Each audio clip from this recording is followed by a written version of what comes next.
وَاعْبُدُوا اللَّهَ وَلَا تُشْرِكُوا بِهِ شَيْئًا، اور عبادت کرو اللہ کی اور اس کے ساتھ کسی کو شریک نہ ٹھہراؤ۔ پہلی چیز ہی توحید ہے۔ اچھا، یہاں پہ یہ نہیں آیا کہ اللہ کو مانو، اللہ کو ماننا کافی نہیں ہے، اللہ کی ماننا بھی ضروری ہے۔ اللہ کو تو پوری پاکستانی قوم مان رہی ہے، اللہ کی کتنے لوگ مان رہے ہیں؟ تو یہ وَاعْبُدُوا، عبادت کرنی ہے اس کی، صرف اس کو ماننا نہیں ہے، اس کی ماننی ہے۔ اور عبادت کا مطلب ہے ٹوٹل اوبیڈینس۔ یہ نہیں ہے کہ رمضان کا خدا اور ہے اور غیر رمضان کا خدا اور۔ رمضان میں تو یہ قوم مسلمان ہوئی ہوتی ہے، اور بعض تو اتنے پکے مسلمان ہوتے ہیں جو پورا سال نمازیں پڑھ رہے ہوتے ہیں، وہ سمجھتے ہیں یار یہ تو ہمیں بھی پیچھے چھوڑ گئے، لیکن عید کے فوراً بعد ریورس ہو جاتا ہے کام۔ ٹوٹل اوبیڈینس اللہ کی، وہ ہے عبادت۔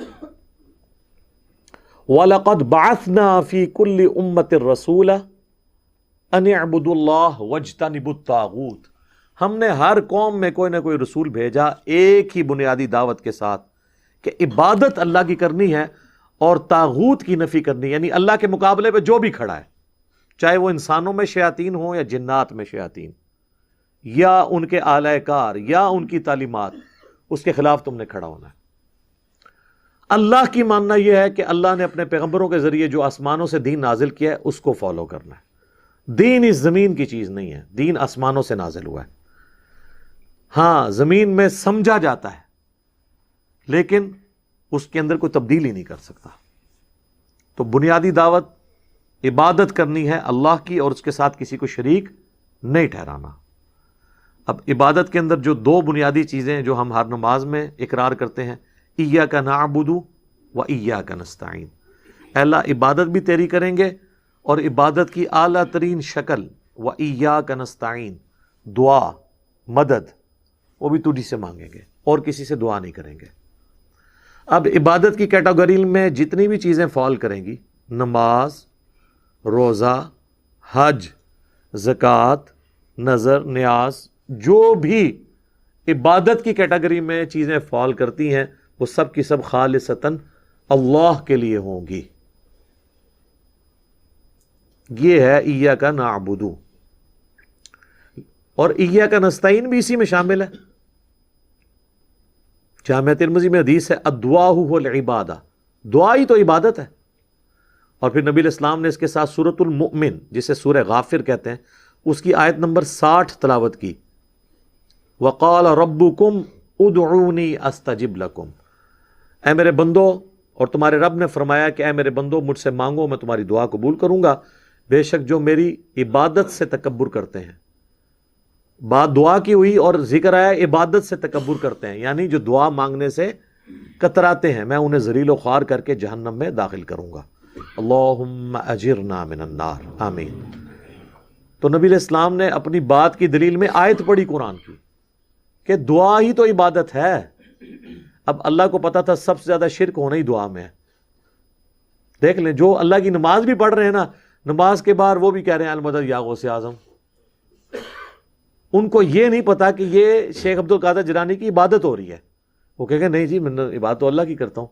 تو ان کو بتانا ہے کہ ایاک نعبد کے ساتھ ایاک نستعین کو اللہ نے اسی لیے الگ کر کے بیان کیا تھا کہ یہ چھپ جانا تھا بیچ میں ہی۔ جب اپنے لوگوں کو کہنا تھا نا عبادت میں مدد مانگنا بھی شامل ہے، انہوں نے کہنا سی ایدے تے کو نہیں لیا۔ تو جس چیز میں شرک ہونا تھا اللہ نے اس کو الگ سے بیچ میں ذکر کر دیا، وَإِيَّاكَ نَسْتَعِينُ، عبادت بھی تیری کرتے ہیں اور عبادت کی اعلیٰ ترین شکل دعا بھی تجھی سے مانگتے ہیں۔ کہتے نہیں وہ ٹھیک ہے، یہ تو ہے تجھی سے مانگتے ہیں، یہ تو نہیں ہے کہ کسی اور سے نہیں مانگتے۔ ہاں ہم کہتے ہیں سر یہ بھی ہے قرآن میں۔ اگر آپ نے پارہ نمبر 20 پڑھا ہوتا نا تو اپنا ہی ترجمہ پڑھ لیتے۔ پارہ نمبر 20 کے پہلے صفحے پہ یہ لکھا ہوا ہے، آیت نمبر 62 سورۃ النمل کی، اَمَّن يُجِيبُ الْمُضْطَرَّ اِذَا دَعَاهُ، بھلا بتاؤ تو کون ہے جو مصیبت میں گھرے ہوئے شخص کی دعا کو قبول کرتا ہے، وَيَكْشِفُ السُّوءَ، اور اس سے اس کی تکلیف کو دور کر دیتا ہے، وَيَجْعَلُكُمْ خُلَفَاءَ الْأَرْضِ، اور مرنے کے بعد تمہیں خلیفہ کرتا ہے زمین پہ. تمہارے ماں باپ مرتے ہیں تو تم مرو گے, تمہاری اولاد. وہ خود اکیلا تو زندہ ہے, تم نسل در نسل زمین پہ جو آباد ہو, یہ میں نے تمہیں آباد کیا ہے. اِلٰہٌ مع اللہ, کیا اللہ کے ساتھ کوئی اور بھی الہ ہے؟ قلیلا ما تذکرون, لیکن بہت کم لوگ ہی ہیں جو نصیحت حاصل کرتے ہیں. یہاں اللہ نے کہا مصیبت اور پریشانی میں گھرے ہوئے شخص کی دعا کو کون قبول کرتا ہے؟ تو اللہ نے واضح بتا دیا کہ جو کوئی یہ عقیدہ رکھتا ہے نا کہ کوئی اور دعا قبول کر سکتا ہے, وہ ہے اِلٰہٌ مع اللہ, کیا اللہ کے ساتھ اور بھی کوئی الہ ہے جو تم نے ٹھہرایا ہوا ہے؟ تو یہ جھگڑا نہیں ہے کہ مولا علی رضی اللہ تعالیٰ عنہ وعلیہ السلام وہ مشکل کشا کسی کے ہو سکتے ہیں یا نہیں, یہ بعد کی بات ہے. پہلی بات یہ کہ وہ ہوں بھی تب بھی انہیں پکار نہیں سکتے. بارش کون برساتا ہے؟ اللہ. ڈیوٹی کس کی ہے؟ فرشتوں کی. تو بارش فرشتوں سے مانگیں یا اللہ سے؟ اللہ سے. تو بس جن کی ڈیوٹیاں بھی لگی ہیں نا, ان سے مانگنا بھی شرک ہے. تو جس کی لگی نہیں ہوئی, اگر یہ کہتے ہیں لگی ہوئی ہے, ہم کہتے ہیں ٹھیک ہے, to cut the story short for the sake of argument, مان لیتے ہیں وقتی طور پہ کہ لگی ڈیوٹی, لیکن پکاریں گے تو پھر بھی اللہ کو. اینڈ رزلٹ تو یہی ہے, اللہ کی مرضی فرشتوں کے ذریعے مدد کرے, جس طرح حضرت عیسیٰ علیہ السلام کی. وَأَيَّدْنَاهُ بِرُوحِ الْقُدُسِ, ہم نے عیسیٰ کی مدد کی تھی روح قدس کے ذریعے. حضرت حسان کی مدد کی, بخاری مسلم میں حدیث ہے, اللہ روح قدس کے ذریعے حسان کی مدد کر. اس کے اشعار کافروں پر تیروں سے زیادہ سخت ہیں. وہ نبی علیہ السلام کی طرف سے جواب دیتے تھے کافروں کو اپنی شاعری کے ذریعے. ویسے یہ حقیقت بات ہے, یہ جو نبی علیہ السلام فرما رہے ہیں, بخاری مسلم کی حدیث ہے کہ حسان کی شاعری تیروں سے زیادہ لگتی ہے. ویسے ہی بات سمجھ نہیں آتی, تیر سے تو زخم ہوتا ہے, شاعری کیوں زیادہ ہے؟ تو آپ کر کے دیکھ لیں, یہ پڑھ کے دیکھیں نا شعر, مرنے سے پہلے اے مسلماں کر لے اس پہ غور, کتابوں کا خدا اور ہے بابوں کا خدا اور. یہ جناب آپ کسی کو تھپڑ ماریں اس سے زیادہ تکلیف اس شعر کی ہے. نام ہے بابی, نام ہے بابی, میں ہوں مسلم, علمی کتابیں. یہ شاعری میں اللہ نے ایسا رنگ رکھا ہے, جو شاعری کتاب و سنت کے خلاف ہے اسے تو قرآن میں کنڈیم کیا گیا, لیکن جو قرآن و سنت کے مطابق ہے وہ اللہ کی نعمتوں میں سے ایک نعمت ہے. تو واقعی اشعار بہت کام. نبی علیہ السلام تو بعض اوقات فی البدی بھی انا النبی لا کذب, اس میں کوئی شک نہیں کہ میں اللہ کا نبی ہوں اور میں عبد المطلب کا بیٹا ہوں. شاعری کے اوپر بھی میری ویڈیوز ریکارڈ ہیں, کس شاعری کو اللہ نے ناپسند کیا ہے اور کون سی اجازت ہے. بہرحال پہلی بنیادی دعوت ہے 10 کمانڈمنٹس میں توحید, قرآن میں بھی یہی, اور ساتھ کہہ دیا شریک نہیں کسی کو ٹھہرانا. یہ شرک جو ہے وہ معاشرہ بھی ہو سکتا ہے, ماں باپ بھی ہو سکتے ہیں, اپنا نفس بھی ہو سکتا ہے جو اللہ کے مقابلے پہ آپ کھڑا کر لیں. تو ایک ڈیٹیل ٹاپک ہے, مسئلہ نمبر 3 میرا اس کے اوپر ریکارڈڈ ہے, وہ آپ دیکھ لیں. شرک کے حوالے سے بہت زیادہ ویڈیوز ریکارڈڈ ہیں, لیکن اصل بنیادی بات لوگوں کو یہی بتانی ہے کہ نماز اللہ کی پڑھنی ہے اور دعا بھی اللہ سے مانگنی ہے, باقی ساری چیزیں چھوٹی ہیں. 11ویں بہت چھوٹی چیز ہے, کیونکہ 11ویں دینے والے کیا کہتے ہیں, اللہ کے نام کی ہے عبد القادر جیلانی کو ثواب پہنچانے کے لیے. یہ بہت چھوٹا مسئلہ ہے. بڑا مسئلہ یہ ہے کہ غیر اللہ کے نام کی نہ ہو.